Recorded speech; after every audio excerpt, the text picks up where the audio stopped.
అందరికీ నమస్తే అండి.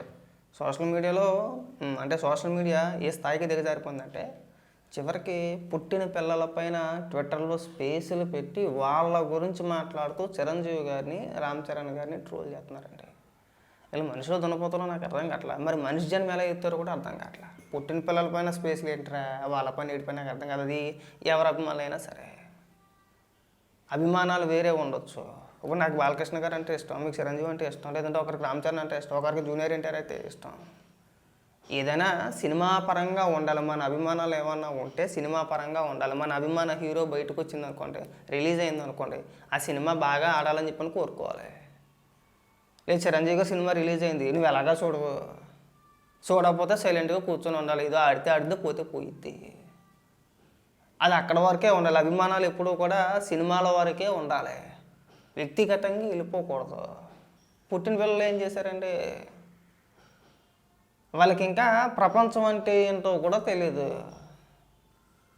అలా కళ్ళు తెరిచి చూడగానే ఇక నీచ నికృష్టులు ఇక్కడ స్పేసులు పెట్టేసి పిల్లల పైన ఏడుపు. అందులోనూ ఒక మహిళ, పేరు ప్రస్తావించదలుచుకోలేదు కానీ చెప్తున్నా, అందులోనూ కూడా ఒక లేడీ.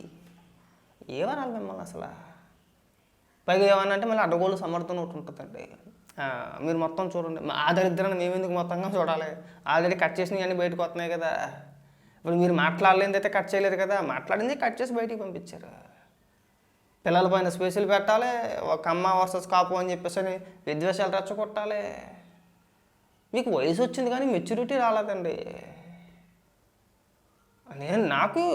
నేను అభిమానిస్తాను. నాకు ఒక అభిమాని హీరో, నేను చిరంజీవి గారి అభిమాని అయితే కాదు.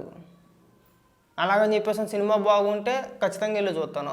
ఒకవేళ సినిమా బాగోకపోతే నచ్చలేదనో ఇంకోటనో విషప్రచారాలు ఎప్పుడూ చేయలేదు, చేయను కూడా. నేను ఇప్పుడు వచ్చి ఫ్యాన్ వార్లో ఎప్పుడు చేయలే, రెచ్చగొట్టే ఉద్దేశంతో కానీ ఇంకోటి కానీ చేయలే. కనీసం ఆ మాత్రం ఇంక జ్ఞానం లేకపోతే ఎలాగండి? పుట్టిన పిల్లలు ఏం చేశారు, వాళ్ళకేం తెలుసు అని చెప్పేసి వాళ్ళపైన స్పేసులు పెట్టి మీరు మాట్లాడే మాటలు అంటే రానున్న రోజుల్లో అంటే ఎటు పోద్దో కూడా అర్థం కావట్లే. అంత దారుణం. పోనీ మీకు వాళ్ళకి ఏమైనా పొలంగడి తగాదాలు ఏమైనా ఉన్నాయండి, చిరంజీవి గారికి లేదంటే రామ్ చరణ్ గారికి మీకేమైనా? ఒక ఆవిడ ఏకంగా జర్నలిస్ట్, పేరు అప్రస్తుతంలే, మళ్ళీ మన పేరు పెట్టి విమర్శిస్తే వాళ్ళు కులం కాటి తీసుకొచ్చి ముందెట్టేసి నేను ఇది కాబట్టి నన్ను తక్కువ చేసి మాట్లాడుతున్నారని మాట్లాడతారా? మగపిల్లాడే లెగిసినా అని చెప్పేసి ఆవిడ ఒక వీడియో చేసింది, ఆశ్చర్యం వేసింది నాకు. ఎవరికి ఉంటుందండి? అందరికీ ఉంటుంది. ఇప్పుడు ఇద్దరు అక్క చెల్లెలు ఉన్నారు, వాళ్ళకి కూడా ఫీలింగ్ ఉంటుంది. ఒక అన్నదమ్ముడు ఉంటే ఓకే, లేకపోతే నాకు అన్నదమ్ముడు ఉంటే బాగుండేదేమో అనిపిస్తుంది. అనిపించదా? అలాగే పోనీ ఆడపిల్లలు లేరనుకో ఇంట్లోని, అందరూ మగపిల్లల్లో ఉన్నారనుకో, మన ఇంట్లో కూడా మనకు అక్క చెల్లె ఉంటే బాగుంటుంది అని చెప్పేసి మనకు అనిపిస్తుంది. సహజం అది. తల్లిదండ్రులకి ఉంటుంది, అక్క చెల్లెలకి ఉంటుంది, తల్లిదండ్రులకు కూడా ఉంటుంది. ఏమని ఉంటుంది? అరే పొద్దున మన తర్వాత మన ఆడపిల్లలకి అండగానో తోడుగానో ఎవరన్నా ఉంటే, ఒక మగపిల్లోడు ఉంటే బాగుండేదేమో అనిపిస్తుంది. కనీసం పుట్టింటి తరపున వాళ్ళు ఉన్నారని చెప్పుకోవడానికైనా సరే. అరే ఎవరి కష్టాలు వాళ్ళకు ఉంటాయండి, ఎవరి ఇన్నర్ ఫీలింగ్స్ వాళ్ళకు ఉంటాయి. ఇక్కడ ఎవరిని తప్పు పట్టలేము. అలాగని చెప్పేసి ఆడపిల్లల్ని వ్యతిరేకించేస్తారా? మగపిల్లలే లెగిసినా, మగపిల్లలే వారసులా? ఇది ఎక్కడే? ఇది మీకు వాళ్ళ అవసరం, మీకు వీళ్ళ అవసరం. మహిళలను కించపరిచేస్తున్నారు. ఎవరో కించపరచట్లేదండి మహిళల్ని, ఎవరో కించపరచట్లా. అనేక సందర్భాల్లో రామ్ చరణ్ గారు చెప్పారు చూడు, చాలా ఎమోషనల్గా చెప్తూ ఉంటారు. నాకు ఆడపిల్ల అంటే చాలా ఇష్టం, నేను కోరుకున్నాను నాకు ఆడపిల్ల పుట్టాలని చెప్పేసి అని. అవి చూడరు. ఏదో ఒక సందర్భంలో చిరంజీవి గారు మాట్లాడిన మాటల్ని ఏదైనా తీసుకొచ్చి కట్ చేసి ఆడపిల్లల పైన మీకు ఎంత ద్వేషం అని మాట్లాడుతున్నారు. అరే ఆయన ఫీలింగ్ ఆయనకు ఉంటుందండి. ఆయనకి 70 ఏళ్ళు అండి. ఆయన ఫీలింగ్ అనుకుంటుంది. ఇంటి నిండా ఆడపిల్లలు ఉన్నారు, కనీసం మగపిల్లడు ఉంటే బాగుంటుందనే కోరిక అయింది. తప్పేం కాదు, అది మానవ సహజం. మీ ఇంట్లో మీకు పిల్లలు లేరా? మీ ఇంట్లో మగపిల్లలు లేరా? ఇక్కడ ఎవరిని కించపరిచేది ఏమి లేదండి. ఎవరి స్తోమతను బట్టి వాళ్ళు, దేవుడి ప్రసాదం. ఎవరు పుట్టాలనేది మన చేతుల్లో లేనిది. మీకు అబ్బాయి పుట్టారు అదృష్టవంతులు, అమ్మాయి పుట్టారు ఇంకా అదృష్టవంతులు. ఆడపిల్ల లక్ష్మీదేవితో సమానం కదా. మరి ఎవడెక్కడ ఫీల్ అయిపోతున్నాడు? ఎవడు ఫీల్ అయిపోవట్లా. ఎవరు ఫీల్ అవ్వట్లేదండి. వాళ్ళ ఆడపిల్ల పుట్టిందని, లేదంటే మగపిల్లడు పుట్టాడనో ఆడపిల్ల పుట్టిందనో ఎవరో ఇది అవ్వట్లా.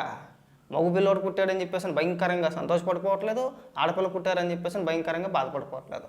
ఇంకా ఆడపిల్ల పుడితే నేను సోషల్ మీడియాలో చాలా పోస్టులు చూశాను. అక్కడ దాకా ఎందుకు, నాకు 2 ఆడపిల్లలు. నేను 2 ఆడపిల్లలు పుట్టినప్పుడు కూడా నా సోషల్ మీడియాలో నేను పెట్టుకున్న పోస్టులు బ్రహ్మాండంగా పెట్టుకున్నాను. నేను నా ఇంట లక్ష్మీదేవి పుట్టిందని చెప్పేసి అని ఒకరు కాదు, 2 కాదు, కొన్ని 100 పోస్టులు చూస్తూ ఉంటాం మన సోషల్ మీడియాలో. మా ఇంటి మహాలక్ష్మి అని, అంటే లక్ష్మీదేవనో ఇంకోటనో ఆడపిల్ల పుట్టంగానే చాలా ప్రౌడ్గా పెట్టుకుంటారండి. ఎంతో గర్వంతో పెట్టుకుంటారు.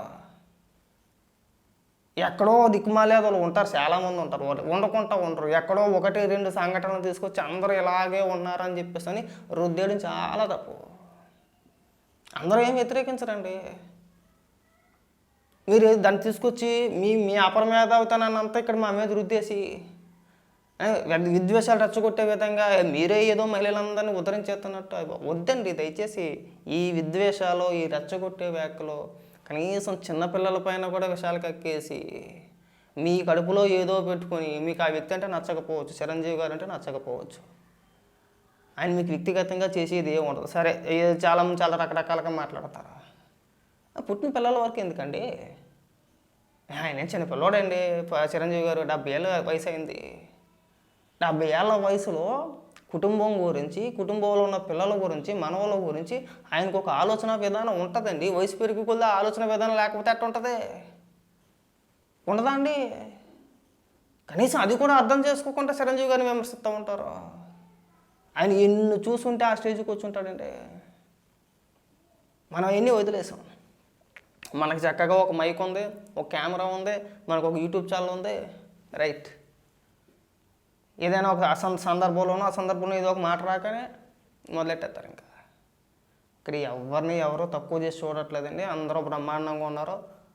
ఎవరికి పుట్టిన పిల్లలు వాళ్ళ అదృష్టంగానే భావిస్తారు. ఎవరు కూడా నాకు ఎలా పుట్టారని బాధపడే వాళ్ళు ఎవ్వరు లేరండి. తల్లిదండ్రులకు తెలుసు, తెలీదా? ఓకే, ఎందుకండి 1-2 సంగతులు ఎక్కడొక్కడో జరిగినండి తీసుకొచ్చి ఇదిగో మీ వల్లే ఇలా జరుగుతుందని చెప్పేసి పిచ్చి మాటలు కాకపోతే దయచేసి ఇలాంటి కాంట్రవర్సీ మాటలు ఎక్కడైనా కట్టి పెడతారని చెప్పేసి కోరుకుంటున్నా. మరీ పిల్లల మీద ఎడమాకండి, మరీ చిన్నపిల్లల మీద వద్దు.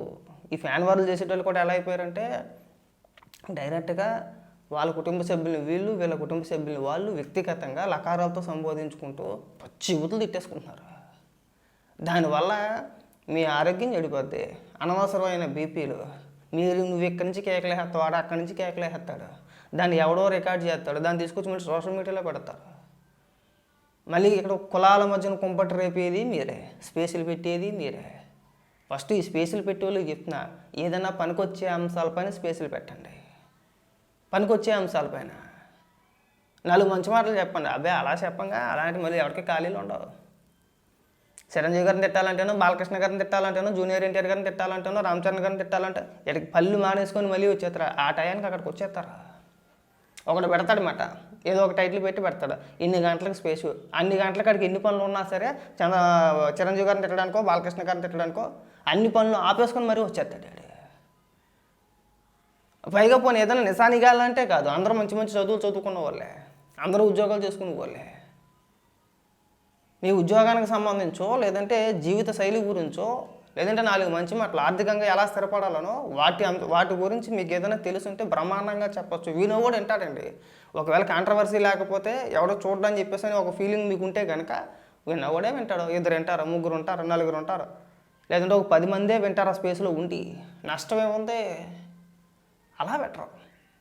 మనం ఏదైనా మాట్లాడాలంటే కాంట్రవర్సీ మాట ఓ 10-15 రోజులు మొత్తం ఒక సోషల్ మీడియా మొత్తం తగలాడిపోవాలి.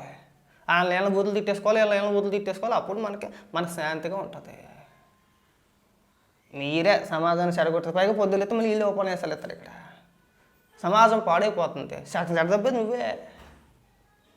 ఎక్కడైనా కానీ ఇలాంటి స్పేసులు పెట్టడం మానేస్తారని చెప్పేసి కోరుకుంటున్నాను. చిన్నపిల్లలను వదిలేయండి, చిన్నపిల్లల పని ఎడమాకండి.